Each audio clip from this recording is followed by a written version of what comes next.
I'll have to compliment my staff. Matt had the scout. Tom Hodges worked hard behind the scenes with the analytics. Kim and Nina in on the scout helping Matt. The staff is responsible.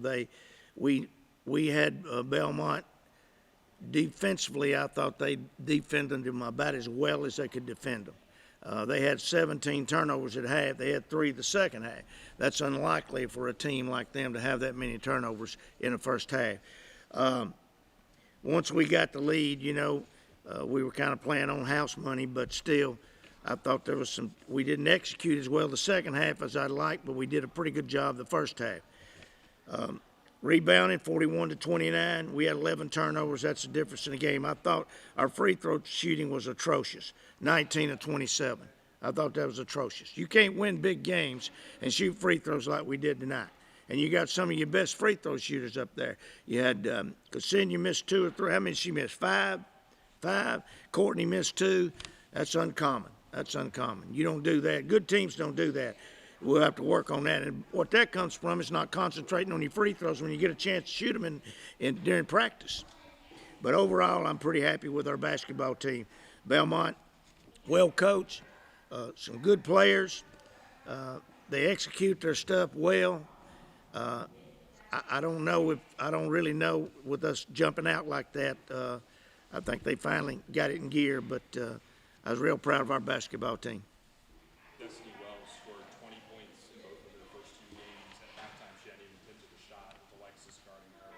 What do you say about Alexis's effort on Well, she's all defensive Conference USA. She did a heck of a job. She got 5 points. This is a kid that's, 3 times MVP of their conference, probably going to be MVP of the Missouri Valley Conference. So Alexis Whittington just shut her down. That's a big key. That's their heart. And you take the heart out, the rest of them's got to step up and do some things. It kind of hurt them defensively. Coach, up 13 at halftime, what did you tell your team specifically about keeping the lead? Because Belmont did have that 25-point quarter. I was pissed off at halftime. We were up 13, and I probably shouldn't use that word, but I was. You can't get complacent on teams like this, because just like you can't get complacent on us. Mercer got complacent on us with a 22-point lead, and we came back and took the lead and probably should have won the ball game. But they knew that. We did some things there in the second quarter that's we usually don't do. We didn't take care of the basketball, and we didn't execute our offense. Coach, you scored 46 points in the paint. How good does it make you feel as a coach that when your team's not hitting from outside that you can get those baskets? We really didn't have to hit from outside. We got 46 points in the paint. I'm not trying to be a smart aleck, but we were doing what we wanted to do. The only thing we didn't do is there was a time or two we had an inside out we didn't take advantage of. But you go into Ksenia, what you get, 23 points. And then we didn't play Nasia much, but, Ksenia was doing the jobs. No need of us experimenting with Nasia. At the end of the first half, you had a conversation with the referees, and you seemed really frustrated. Were you just frustrated about the Winston play under the basket, or was there something? I was so frustrated with the play before that where they knocked Savannah Wheeler's head off going in, and there was no call made. All right, then we come back, and the last play, you got 2 officials right on top of it, and they fouled her. She should have been going to the line with 2 free throws. And instead, they blew it off, run off the floor. Well, they come back and look at it, and they said, hey, we missed it. Well, in a game like this, those are the types of plays that a game pivots on. And that's what we had a good crew tonight. But still, we can't miss plays like that when you're playing 2 tough teams are playing. Anything else, guys? Any other questions? Yeah. 2 big games in Las Vegas over Thanksgiving break. What's going to be key for this team to get together this week? We're not going down there to play games. We're going down there to shoot craps and play cards. We're not going down there to play, Let me tell you something. There won't be no shooting, no craps, playing cards. We'll be down studying films, what we'll be doing. Kids will be going to a show or 2. But we'll be getting ready for Texas Tech, Missouri State. It's what we'll be doing, our coaching staff. I've said this over and over and over. We got the best coaching staff in the country. I think you saw that tonight. Matt, and I've already said it once, I'll say it again. They came in, they had them to the T. Everything that they were going to do, they had them to the T. And our kids bought into it, executed, and there's a difference in the ball game. That's you got a good players, you got a good staff. Coach, what did you tell Ksenia early on after subbing her? Tell who? Ksenia, early on subbing her out.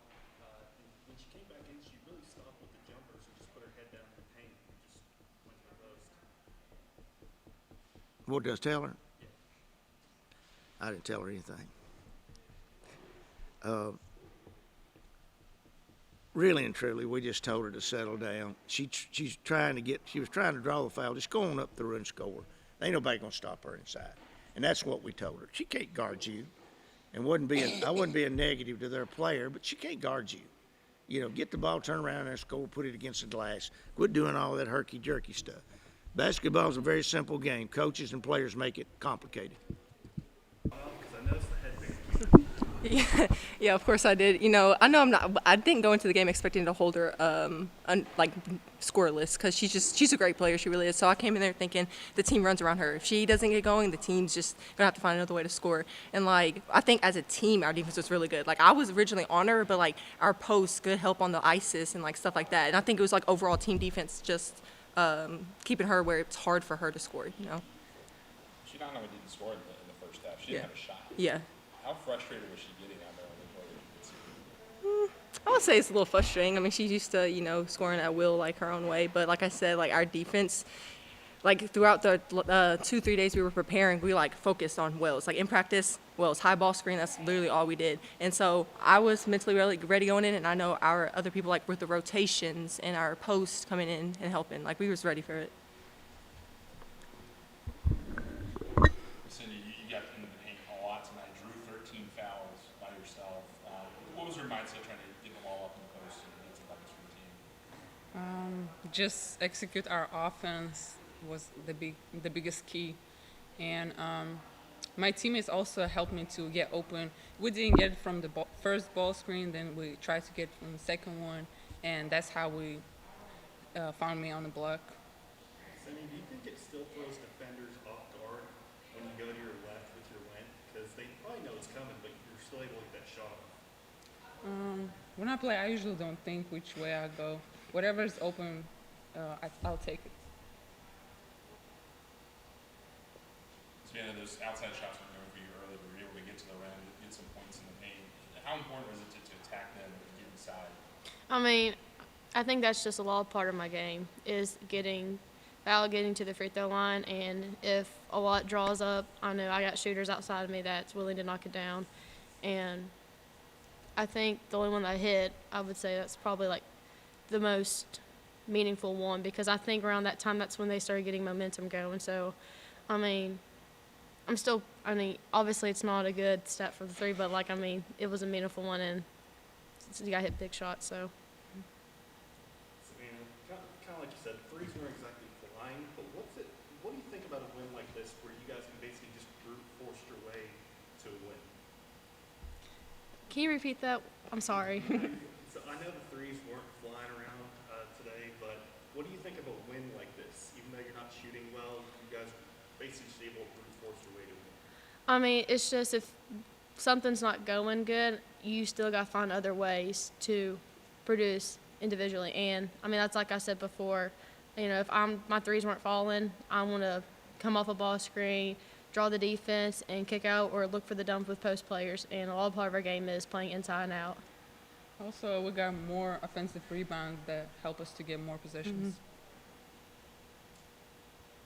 Turned into a really physical game in the second half. I think there was 34 fouls between the two teams at that point. That played y'all's advantage down the stretch, given y'all had the lead at that point. Yeah, we're going to knock down free throws. We end every practice with free throws, and so we know how big it is in a big game like that. And we just had a, mindset Sin, Sav, how they got a lot of free throws, and we didn't think twice when they were up there. We just knew they were going to make it. So I think it did play advantage because we were ready for it. Any other questions? Here's one for you, not about the game, or not about your style of play itself, but when your contact got knocked in, we couldn't really tell from where we were sitting, but did you put the same one back in your eye, or did you have another one? Yeah, I just put it back in. Yeah, I didn't have another one. I didn't come prepared. Yeah, just had to do what you got to do at that point. Yeah. I feel like you don't really see that often in basketball. I don't know. No, You don't. no. Any other questions? All right, thanks, Rose. Thanks, y'all.